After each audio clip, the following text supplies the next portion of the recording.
ततपस्याम्यहं देवीं सुरसां नागमातरं समुद्रमध्ये सा देवी वचनं मामवाक्षत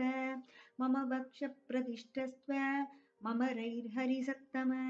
अतस्त्वां पक्षयिष्यामि विहितस्त्वं शिरस्य मे एवमुक्तः सुरसया प्राञ्जलि प्रणतस्थित विवर्णवदनो भूत्वा वाक्यं चेद मुदीरयन् रामो दाशरथि श्रीमान् प्रविष्टो दण्डकावनम् लक्ष्मणेन सह भ्रात्रा सीतया च परन्दवः तस्य सीता हृदा भार्या रावणेन दुरात्मना तस्याशाकशं दूतोऽहं गमिष्ये रामशासनात् कर्तुमर्हसि रामस्य साहाय्यं विषये सति अथवा मैथिलीं दृष्ट्वा रामं चाक्लिष्टकारिणम् आगमिष्यामि ते वक्त्रं सत्यं प्रतिशृणोनमीते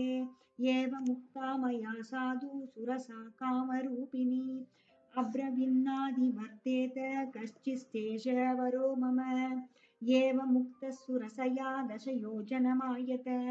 ततोर्धगुणविस्तारो बभूवाहं क्षणनेतुतु मत्प्रामाणादिकं चैव व्याधितं तु मुखं दया दत्तृष्ट्वा व्याधितं चास्यं हरस्वं हयत्सुरवं वपुः तस्मिन् मुहूर्ते च पुनर्बभूवाङ्कुष्ठमात्रकः